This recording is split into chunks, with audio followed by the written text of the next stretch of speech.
Y ya estamos en directo, pues bienvenidos, bienvenidas panas a una narración más de Al sur de la frontera, al oeste del sol de Haruki Murakami. Esta siendo la segunda transmisión. Si no has visto la primera transmisión, aquí abajito te voy a poner una liga hacia la playlist de este libro, donde pues lo vamos a ir actualizando según lo vayamos leyendo, así como una liga de todas las narraciones que hemos realizado y que puedes encontrar ya en el canal.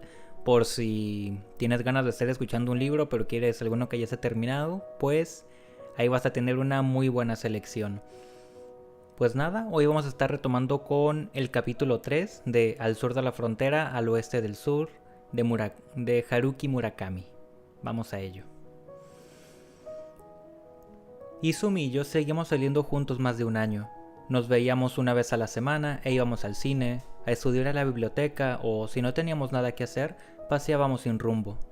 Pero en lo que se refiere al sexo no llegamos hasta el final. En ocasiones cuando mis padres salían la llamaba y ella venía a casa. Nos abrazábamos sobre la cama. Eso ocurría unas 2 veces al mes. Pero, aunque estuviésemos solos, ella jamás se desnudaba. Decía que no sabíamos cuándo iban a volver, qué pasaría si nos encontraban desnudos. En ese punto Izumi era muy precavida. No es que fuera apocada, pero la idea de verse envuelta en una situación indecorosa la superaba, así que yo siempre tenía que abrazarla vestida, introducir los dedos entre la ropa interior y acariciarla como buenamente podía.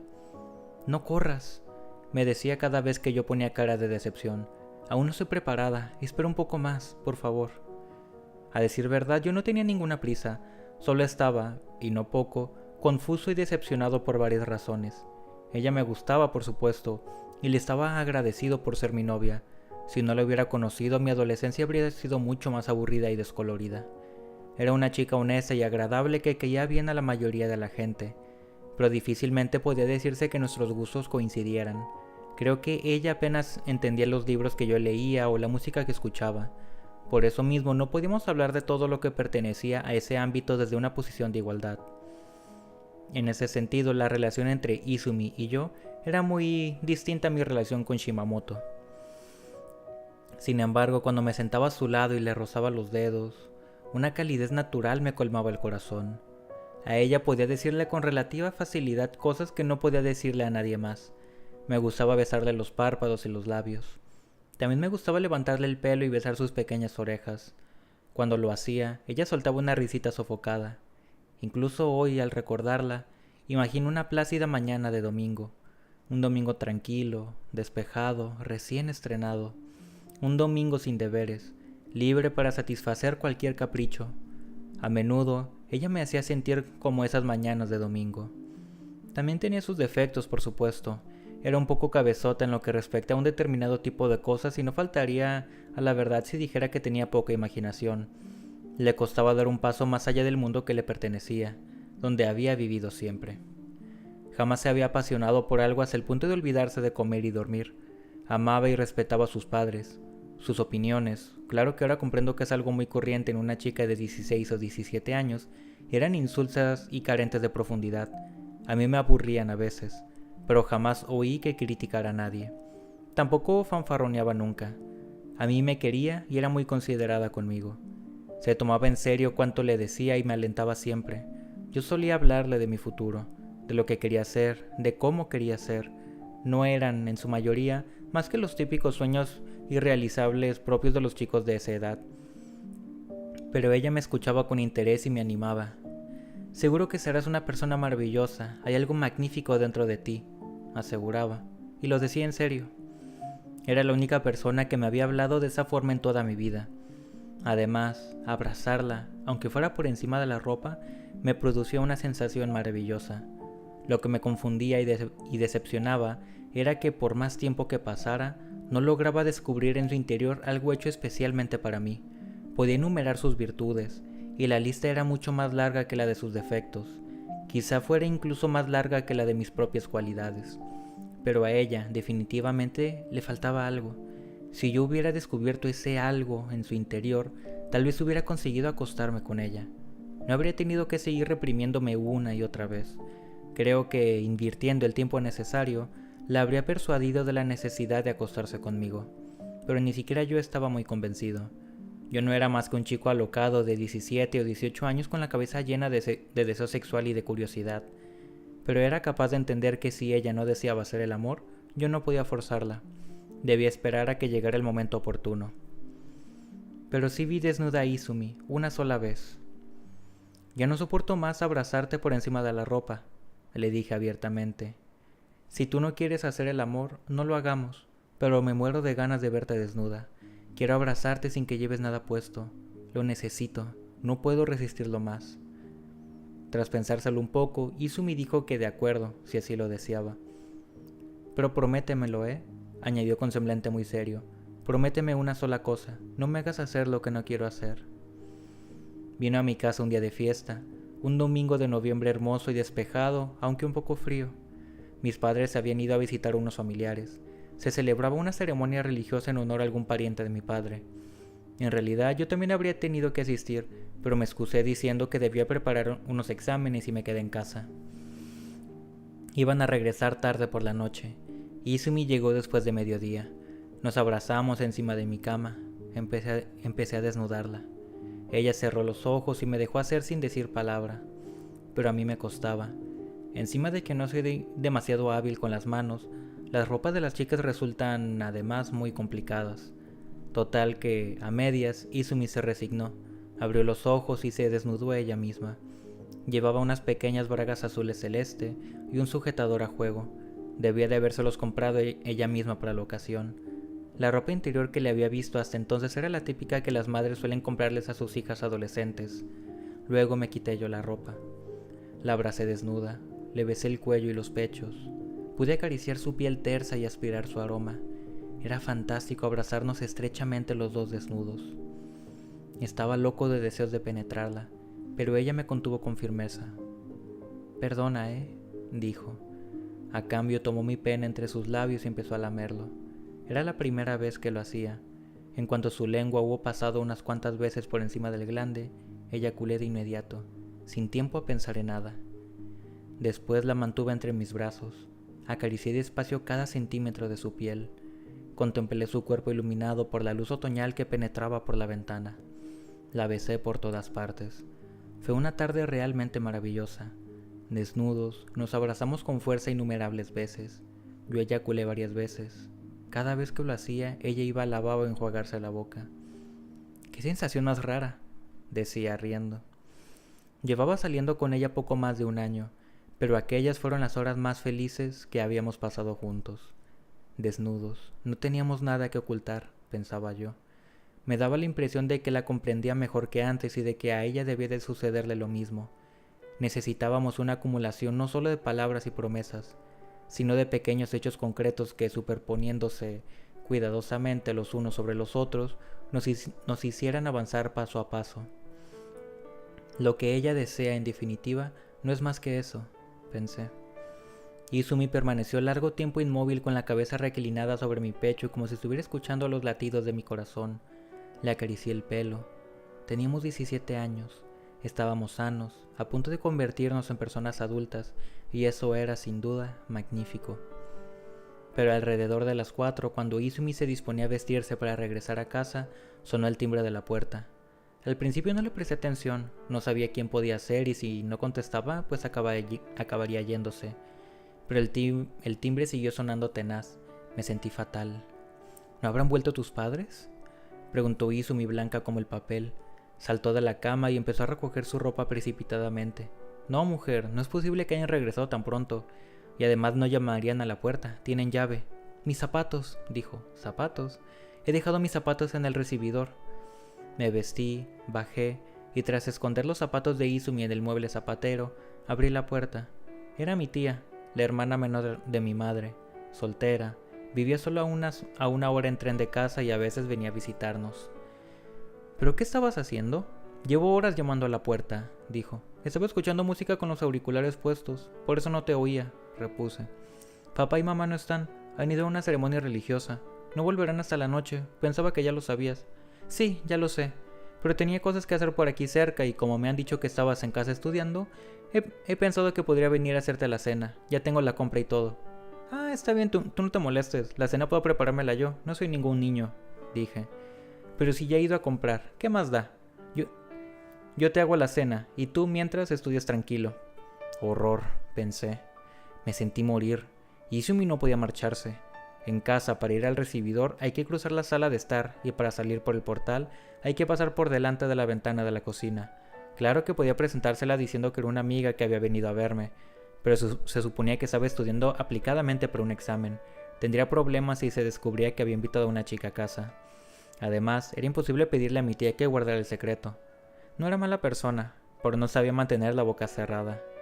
Mi tía entró en la cocina y empezó a ordenar las cosas que había traído. Mientras tanto, yo agarré los zapatos de Izumi y subí al piso de arriba. Ya estaba completamente vestida. Le dije la situación. Izumi palideció. ¿Y yo qué hago? ¿Qué pasará si no puedo salir de aquí? Tengo que volver a casa antes de la cena. Si no, la que se va a armar. Tú tranquila, ya lo arreglaremos. Todo saldrá bien, no te preocupes. Le dije para tranquilizarla, pero ni yo mismo sabía qué hacer. No tenía ni la más remota idea. Y además he perdido una pieza de mi liga. La he estado buscando por todas partes. ¿No la habrás visto? ¿De tu liga?, repetí. Sí, es una cosa pequeña, metálica, como de ese tamaño. Miré por el suelo de la habitación, por encima de la cama, pero no vi nada que se le pareciera. ¿Qué le vamos a hacer? Tendrás que volver a casa sin medias. Me sabe mal, dije. Cuando bajé a mirar a la cocina, mi tía estaba cortando las verduras sobre la tabla. Falta aceite para la ensalada, me dijo. ¿Por qué no vas a comprar? No tenía ninguna razón para negarme, así que monté en la bicicleta y me acerqué a una tienda del barrio. Empezaba a caer la noche. Mi preocupación crecía por momentos. Ya era hora de que Izumi saliera de casa. Algo se me tenía que ocurrir antes de que regresaran mis padres. Me parece que la única solución es que te vayas escondidas mientras mi tía esté en el lavabo, le dije a Izumi. ¿Y crees que saldrá bien? Pues algo hay que hacer. No podemos quedarnos así de brazos cruzados.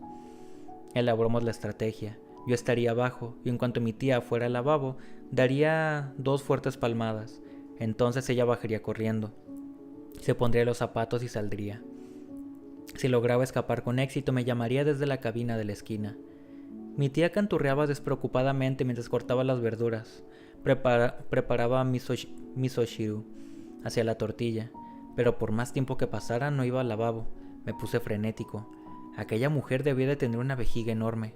Ya estaba a punto de desistir cuando de pronto mi tía se quitó el delantal y salió de la cocina. Tras cerciorarme de que había entrado en el lavabo, corrí a la sala de estar y di 2 palmadas. Izumi apareció por las escaleras con los zapatos en la mano. Se los calzó veloz y salió por el recibidor ahogando sus pasos. Fui a la cocina a comprobar si había alcanzado el portal. Inmediatamente, casi como si nos cruzáramos, mi tía salió del lavabo. Suspiré. Izumi llamó 5 minutos después. Le dije a mi tía que regresaba en un cuarto de hora y salí. Ella me estaba esperando de pie ante la cabina de teléfonos. Yo con hoy ya tengo bastante, dijo antes de que pudiera abrir la boca. Jamás volveré a hacer algo así. Estaba confusa y enfadada. La acompañé a un parque cerca de la estación y le hice sentar en un banco.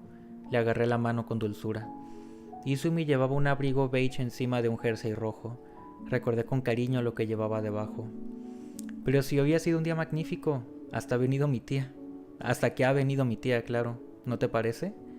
Dije. Pues claro que me lo he pasado bien. Cuando estoy contigo siempre me lo paso estupendamente. Pero sabes, cuando me quedo sola hay muchas cosas que no entiendo. ¿Como cuáles, por ejemplo? Como, por ejemplo, lo que sucederá en el futuro. Al terminar el bachillerato, tú quizá vayas a una universidad de Tokio y yo a una de aquí. ¿Y qué pasará con nosotros? ¿Qué piensas hacer conmigo? Yo había decidido ir a una universidad de Tokio al acabar el bachillerato. Había llegado a la conclusión de que necesitaba alejarme de aquella ciudad, independizarme de mis padres y vivir solo. Mis calificaciones en conjunto no eran demasiado altas, pero en unas cuantas materias que me gustaban, pese a no haber estudiado apenas. Había sacado bastantes buenas notas y no tenía por qué costarme entrar en una universidad privada que tuviera un examen de ingreso con un número limitado de asignaturas. Pero no había ninguna probabilidad de que Izumi pudiera venir conmigo. Sus padres querían tenerla en casa, y a ella ni se le pasaba por la cabeza rebelarse. Jamás se había opuesto a sus padres. Por lo tanto, como es natural, quería que yo me quedara en la ciudad. Pero si aquí también hay buenas universidades, ¿por qué tienes que irte precisamente a Tokio?, decía.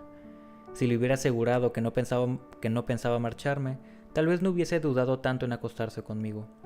Pero oye, no me voy al extranjero. Se puede ir y venir en 3 horas. Además, las vacaciones de la universidad son largas. Total, que estaré aquí 3 o 4 meses al año, dije. Se lo había dicho decenas de veces. Pero si te marchas, seguro que me olvidarás y encontrarás a otra chica, replicó. Eso también me lo había dicho ella a mí decenas de veces. Yo le aseguraba cada vez que no sucedería nada por el estilo, que ella me gustaba y que no la olvidaría así como así, pero a decir verdad no estaba tan seguro. Con un simple cambio de lugar, con el paso del tiempo y de los sentimientos, todo se altera por completo. Me acordé de cuando me había separado de Shimamoto. A pesar de lo unidos que estábamos, al acabar la escuela primaria y mudarme de barrio, emprendimos caminos separados. Yo la quería, ella me había pedido que la visitara, pero en definitiva había dejado de ir a verla. Hay una cosa que no entiendo, dijo Izumi. Dices que te gusto, que te importo, eso ya lo sé. Lo que a veces no sé es lo que estás pensando de verdad. Al pronunciar esas palabras, Izumi se sacó un pañuelo del bolsillo del abrigo y se enjuagó las lágrimas. Hasta aquel momento ni me había dado cuenta de que estuviera llorando. Como no sabía qué decir, esperé a que prosiguiera. A ti te gusta ir dándole vueltas a las cosas tú solo, seguro, y no soportas que los demás sepan lo que tienes en la cabeza. Tal vez sea porque eres hijo único. Estás acostumbrado a pensar las cosas por tu cuenta y a decidir por ti mismo. Con que yo me entienda ya basta, ¿no? Dijo Izumi sacudiendo la cabeza. Y eso a mí me produce una terrible inseguridad. Me siento abandonada. Hijo único. Hacía tiempo que no oía esas palabras. Recordé cuánto me habían herido en la primaria. Pero ahora Izumi les había dado un sentido un poco distinto. No se refería a mí como a un niño mimado y consentido, sino como a un ego propenso a aislarse, al que le costara salir de su propio mundo. No me estaba recriminando nada, únicamente se sentía sola. No creas, he estado muy contenta de que hayamos podido abrazarnos así. Incluso he pensado que quizá de ahora en adelante todo vaya bien, dijo al separarnos. Pero no será fácil. Mientras iba de la estación a casa estuve reflexionando sobre sus palabras. Entendía más o menos lo que me había querido decir. No estaba acostumbrado a abrirle el corazón a nadie. Ella me había abierto el suyo. Yo no había sido capaz de hacerlo. Izumi me gustaba, pero como algo más profundo, no lo aceptaba. Había recorrido miles de veces el camino de casa a la estación, pero aquel día, ante mis ojos apareció una ciudad desconocida. Mientras andaba, tenía clavado en la mente el cuerpo desnudo de Izumi que acababa de abrazar. Recordaba sus pezones endurecidos, su vello púbico, sus muslos suaves. Mi desazón fue creciendo por momentos. Compré tabaco en una máquina expendedora, volví al banco donde había estado sentado poco antes con ella y encendí un cigarrillo para sosegarme. Si no se hubiera presentado mi tía sin avisar, todo habría ido bien, pensé. Si no hubiese pasado nada, seguro que nos habríamos separado de mucho mejor humor y nos habríamos sentido más felices. Pero aunque mi tía no hubiese venido aquella tarde, seguro que en algún momento habría pasado algo así. Si no hubiese sucedido hoy, habría sido mañana.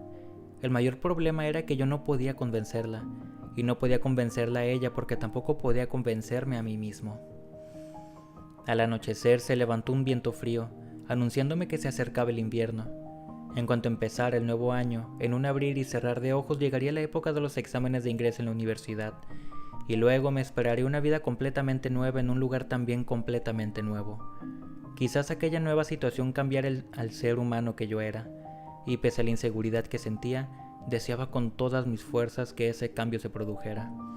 Mi cuerpo y mi espíritu anhelaban una tierra desconocida, un soplo de aire fresco.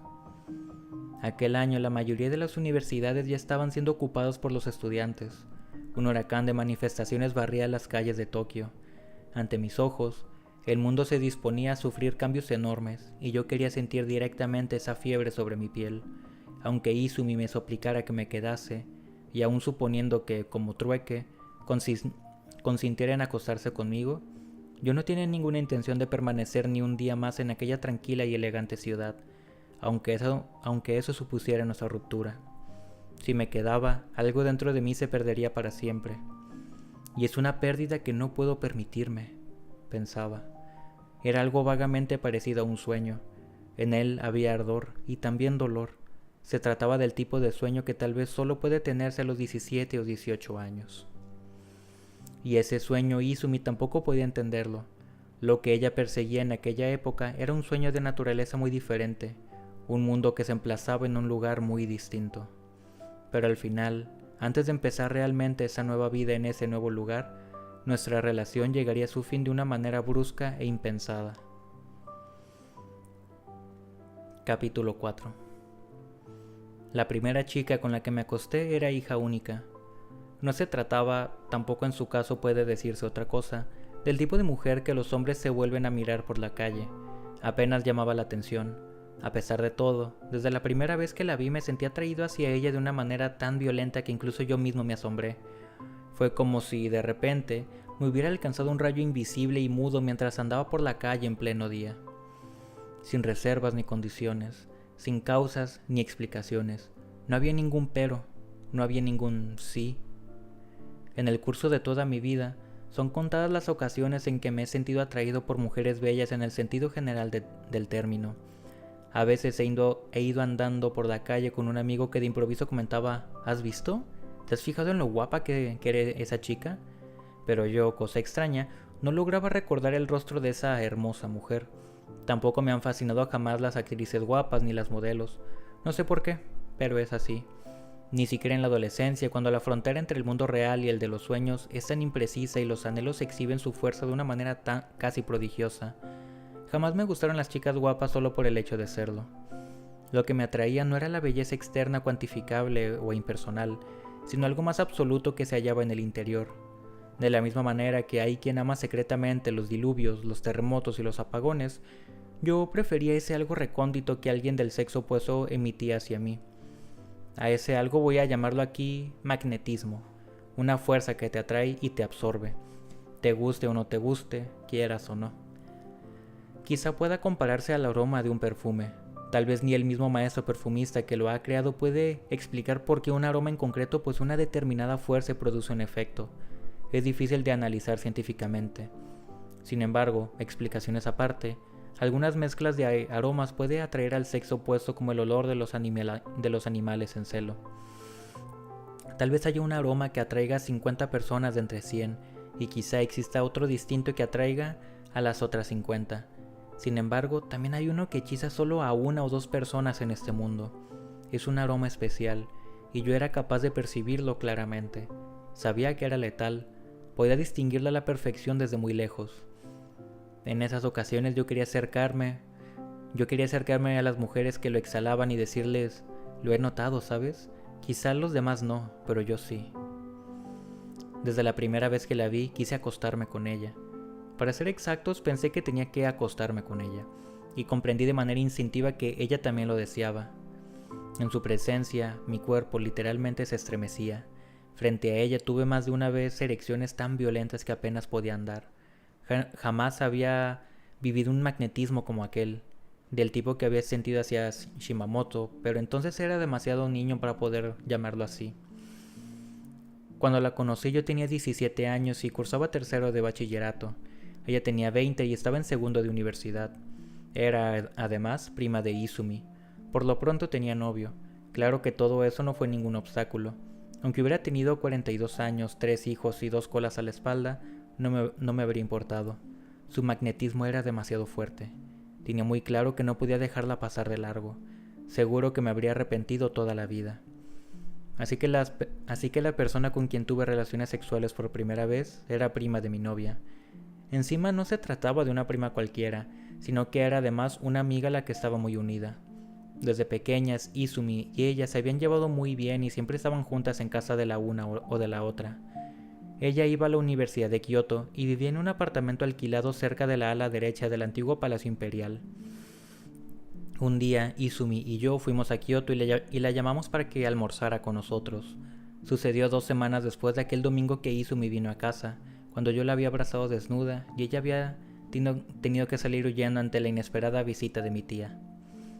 En un momento en que Izumi se había levantado de la silla, le pedí el número de teléfono con el pretexto de que quizá más adelante tuviera que preguntarle datos sobre la universidad donde estudiaba. 2 días después la llamé a su apartamento y le propuse quedar el domingo siguiente. Tras una pausa, dijo que sí, que tenía el día libre. Oyéndola me convencí de que también ella deseaba acostarse conmigo. Su tono de voz me lo confirmó. El domingo siguiente fui a Kioto solo. La vi y aquella misma tarde me acosté con ella. Durante los 2 meses siguientes estuve haciendo el amor con la prima de Izumi tan apasionadamente que parecía que se me fuera a fundir el cerebro. No íbamos nunca al cine, no salíamos nunca a pasear, jamás hablábamos de nada, ni de literatura, ni de música, ni de vida, ni de guerra, ni de la revolución, solo hacíamos el amor. Algo sí debíamos decir, claro, pero no me acuerdo de qué.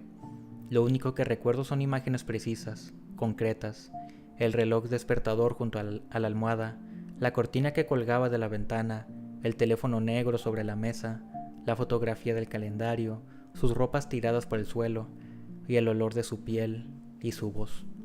Jamás le pregunté nada, y ella tampoco me preguntó nada a mí. Solo una vez, mientras estábamos acostados en la cama, se me ocurrió de repente que podía ser hija única y se lo comenté. Sí, dijo poniendo cara de extrañeza. No tengo hermanos. ¿Cómo lo has sabido? Por nada en concreto, me ha dado esa impresión. Ella se me quedó mirando. ¿No lo serás tú también? Sí, respondí. Esa es la única conversación que recuerdo. De pronto percibí una especie de señal. ¿No será esta chica hija única? Tampoco comíamos o bebíamos más que lo estrictamente necesario. Cuando nos veíamos, casi sin mediar palabra, nos desnudábamos. Nos metíamos en la cama, nos abrazábamos y copulábamos. Sin etapas y sin programa. Yo me limitaba a devorar con avidez lo que se me presentaba y ella es posible que hiciera lo mismo. Cada vez que nos veíamos hacíamos el amor 4 o 5 veces. Copulaba hasta quedarme literalmente sin semen. Lo hacía con tanta furia que el glande inflamado acababa doliéndome. Sin embargo, a pesar de esa fiebre, a pesar de la violenta atracción que sentíamos el uno por el otro, jamás se nos pasó por la cabeza que pudiésemos ser novios y vivir largo tiempo felices y juntos. Creo que los dos sentíamos que estábamos en el ojo de un huracán que antes o después pasaría de largo. Aquello lo sabíamos, no tenía por qué durar siempre. Por eso, cuando nos veíamos, en un rincón de nuestra cabeza estaba presente la idea de que tal vez fuera aquella la última vez que nos abrazábamos, y ese pensamiento no hacía más que inflamar nuestro deseo sexual. A decir verdad, yo no la amaba, y ella tampoco a mí, por supuesto, pero que la amara o no en aquel momento, a mis ojos carecía de importancia. Lo importante era la conciencia de estar apasionadamente involucrado en algo que me desbordaba y que en ese algo indefinido hubiera una cosa que necesitaba. Yo quería saber qué era, me moría por saberlo. Incluso pensé que, si pudiera, introduciría la mano en su cuerpo y tocaría directamente ese algo. Me gustaba Izumi, pero con ella jamás había paladeado aquella fuerza irracional. De la otra mujer yo no sabía nada, tampoco la quería, pero me hacía estremecer y me atraía violentamente. Que no hubiésemos tenido jamás una conversación seria era debido, en definitiva, a que no veíamos la necesidad. De haber tenido la energía para hablar en serio, la habremos utilizado en hacer el amor una vez más. Creo que tras haber mantenido una relación tan absorbente como aquella a lo largo de varios meses, uno u otro habría acabado alejándose, porque lo que nosotros realizábamos era un acto necesario, un acto natural y espontáneo que no admitía ser puesto en cuestión. Desde el principio le estaba negada la posibilidad de cosas como el amor, el sentimiento de culpa o el futuro. Por eso, si no hubieran descubierto nuestra relación, lo que era, en realidad, bastante difícil que nos sucediese, con ella me sentía totalmente absorto por el sexo. Quizás Izumi y yo habríamos podido seguir siendo novios. Quizás habríamos continuado viéndonos y saliendo juntos unos meses al año durante las vacaciones de la universidad. No sé cuánto tiempo se habría prolongado la situación, pero siempre he pensado que unos años después la separación habría sobrevenido de modo natural. Éramos demasiado distintos y además, las diferencias que existían entre nosotros eran de las que tienden a acentuarse poco a poco conforme pasan los años. Ahora, al volver la vista atrás, lo entiendo muy bien. Aunque tuviésemos que separarnos un día u otro, si yo no me hubiese acostado con su prima, posiblemente nos habríamos dicho adiós de una forma más serena y habríamos podido entrar en una nueva fase de nuestras vidas con una disposición más sana. Pero no fue así. La realidad fue que le herí cruelmente, le hice daño, y puedo imaginar con cierta precisión cuánto le herí, ¿Cuánto daño le hice? Izumi suspendió el examen de ingreso de varias universidades a las que, con sus notas, debería haber accedido con facilidad, y al final entró en una pequeña universidad anónima de no sé dónde solo para mujeres. Después de que se descubriera mi relación con su prima, solo volví a verla una vez. Mantuvimos una larga conversación en la cafetería donde solíamos citarnos. Intenté decírselo todo, escogiendo cuidadosamente las palabras.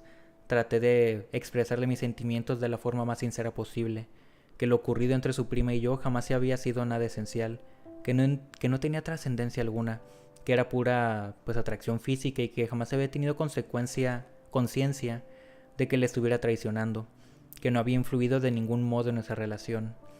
Izumi, por supuesto, no lo entendió. Me llamó embustero, cerdo. Tenía razón, le había mentido. Me había acostado con su prima a sus espaldas.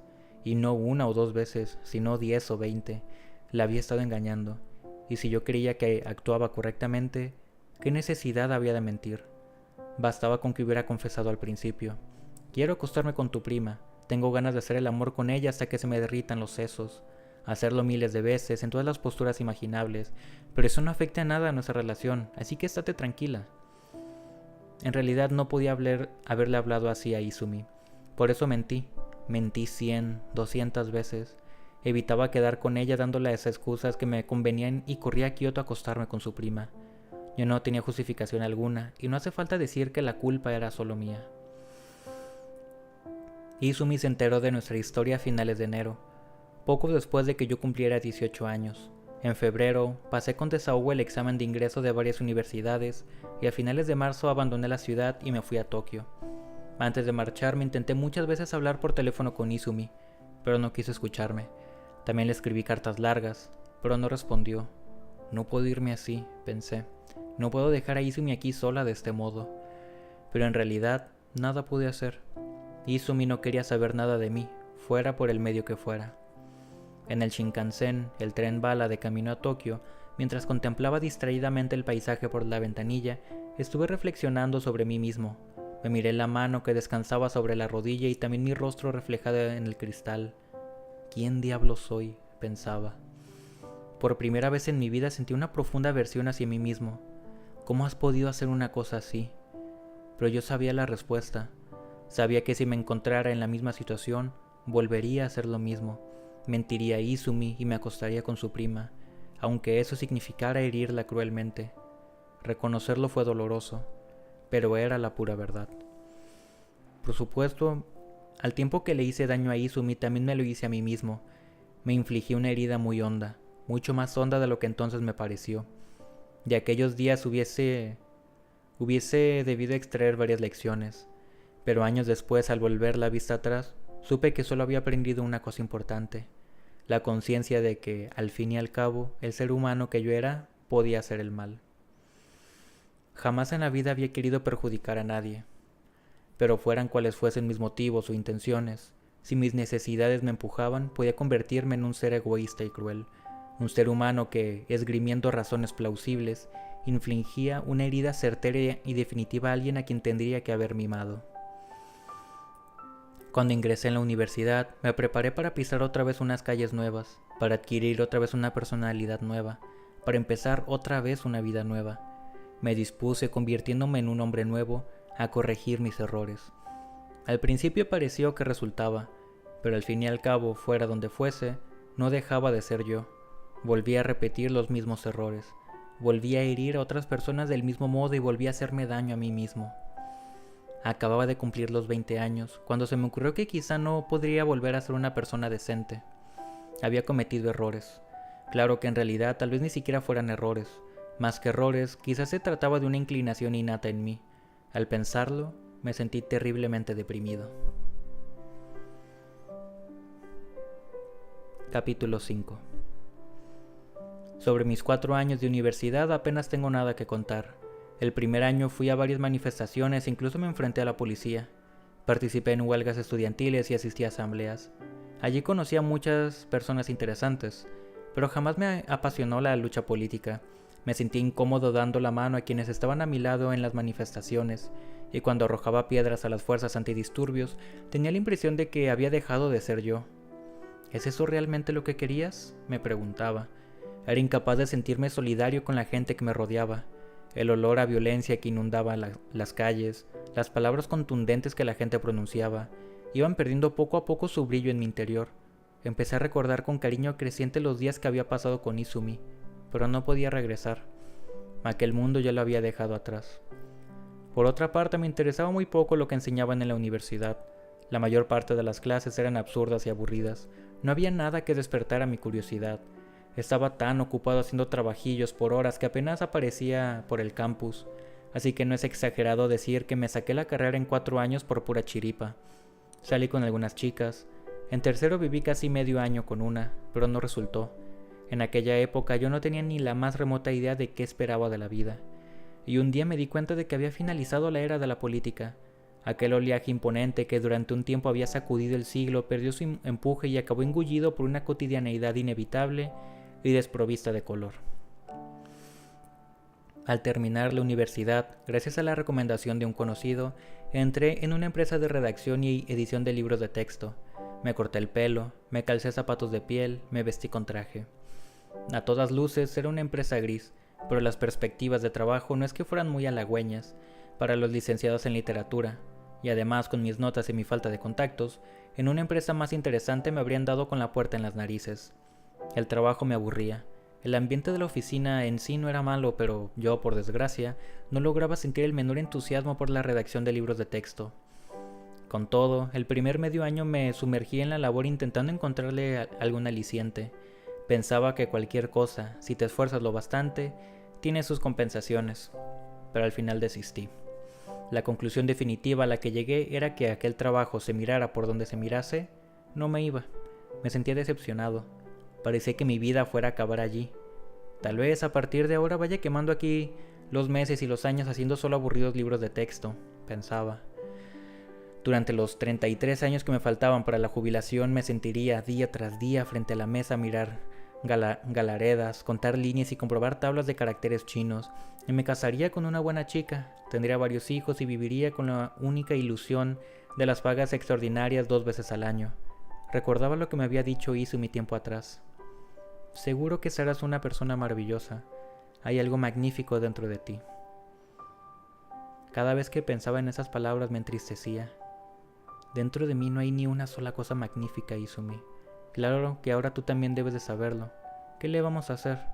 Todos nos equivocamos. En la oficina hacía el trabajo que me asignaban casi maquinalmente, y el tiempo libre lo pasaba solo, leyendo o escuchando música. Me hice la idea de que el trabajo era en sí una labor mecánica y aburrida, y que debía disfrutar al máximo de la vida empleando el tiempo libre de la forma que más me conveniera. Por eso jamás iba de copas con los compañeros. No es que fuera insociable o que me sintiera apartado de los demás, solo que, acabadas las horas de trabajo, fuera de la oficina, no estaba dispuesto a entablar activamente relaciones personales con mis compañeros. En lo posible, quería preservar mi tiempo para mí. Y así pasaron, en un abrir y cerrar de ojos, 4 o 5 años. En ese periodo tuve algunas novias, pero no duré mucho con ninguna. Salía algunos meses con ellas y luego pensaba, no es eso. No lograba descubrir en su interior algo hecho solo para mí. Me acosté con algunas de ellas, pero no encontré nada que me emocionara.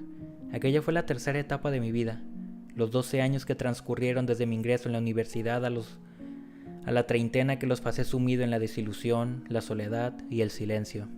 Fueron para mí unos años gélidos. Me encerré más en mi propio mundo, me acostumbré a comer solo, a pasear solo, a ir a la piscina, a los conciertos y al cine solo. No sentía por ello ni soledad ni amargura. A menudo pensaba en Shimamoto y en Izumi. ¿Dónde estarían? ¿Qué harían? Tal vez se hubiesen casado, tal vez tuviesen hijos. De cualquier modo me habría gustado verlas y hablar con ellas, aunque fuera solo un rato, 1 hora siquiera. A Shimamoto y a Izumi hubiera podido expresarles mejor mis sentimientos. Pasaba las horas imaginando la forma de reconciliarme con Izumi o la forma de reencontrar a Shimamoto. Pensaba en lo maravilloso que sería volver a verlas, pero no hice nada para realizar ese sueño. Al fin y al cabo, eran 2 seres que se habían perdido ya lejos de mi vida. Es imposible que el reloj avance en dirección contraria. Empecé a hablar a solas y a beber solo por las noches. También fue en esta época cuando me convencí de que jamás me casaría. Sucedió 2 años después de que entrara en la empresa. Quedé para salir con una chica coja. Se trataba de una cita doble. Me invitó un compañero de trabajo. «Cojea un poco», me dijo con apuro, «pero es bonita y muy buena chica, te gustará. Además la cojera apenas se nota, solo arrastra un poco la pierna». «No importa», dije. A decir verdad, si no hubiera sacado a colación la cojera de la chica, no habría ido. Ya estaba harto de citas dobles, citas a ciegas y cosas por el estilo, pero al decirme que era coja, no me pude negar. La cojera apenas se nota, solo arrastra un poco la pierna. La chica era amiga de la novia de mi compañero de trabajo. Creo que habían ido juntas al instituto o algo parecido. Menuda, de facciones correctas, su belleza no era, sin embargo, espectacular, sino dulce y serena. Me recordó a un animalito que se esconde en el corazón del bosque y que raramente se deja ver. El domingo por la mañana fuimos al cine los 4 y después almorzamos. Ella apenas abrió la boca. Aunque le incité a hablar, se limitó a sonreír en silencio. Luego nos separamos de la otra pareja y dimos un paseo. Fuimos al parque de Hibiya y tomamos algo. Arrastraba la pierna contraria que Shimamoto. También la manera de torcerla era un poco distinta. Shimamoto avanzaba haciéndola rotar ligeramente y ella dirigía la punta del pie un poco hacia el lado y arrastraba la pierna en línea recta. Con todo, la manera de andar de las dos era parecida. Vestía un jersey rojo de cuello alto y unos tejanos, y calzaba unas botas normales. Apenas llevaba maquillaje e iba peinada con cola de caballo. Me había dicho que estaba en 4º de carrera, pero parecía más joven. Era una chica muy callada. Fui incapaz de juzgar si era callada de por sí, si no hablaba porque estaba nerviosa en la primera cita o simplemente porque tenía poco que decir. En cualquier caso, al principio no mantuvimos una verdadera conversación. Lo único que logré sacar en claro era que estudiaba farmacia en una universidad privada. ¿Y qué? ¿Es interesante farmacia?, le pregunté. Estábamos en la cafetería del parque tomando un café. Ella se sonrojó. Tranquila, hacer libros de texto no es muy interesante que digamos. Este mundo está lleno de cosas poco interesantes, si tuviéramos que preocuparnos por eso. Reflexionó unos instantes, luego finalmente habló. No es muy interesante, pero mi familia tiene una farmacia. Pues a ver si me enseñas algo del tema, no sé nada. Lo siento, pero en los últimos 6 años no he tomado ni una sola pastilla. Así que estás sano, ¿eh? Sí, por suerte. Ni siquiera tengo nunca resaca, dije. Aunque de pequeño era muy debilucho y siempre estaba enfermo. Tomaba también muchos medicamentos. Como era hijo único, seguro que mis padres me protegían en exceso. Ella sintió y se quedó unos instantes mirando el interior de su taza de café. Transcurrió bastante tiempo antes de que volviera a abrir la boca. No creo que farmacia sea una carrera interesante, dijo. Supongo que habrá 1000 cosas más interesantes en este mundo que aprenderse de memoria la composición de un medicamento. No es tan romántica como astronomía, que es otra carrera de ciencias. Tampoco es tan dramática como medicina. Pero con todo, posee algo más cercano, más familiar, no sé. Supongo que puede decirse que está hecha a escala humana. Es verdad, dije.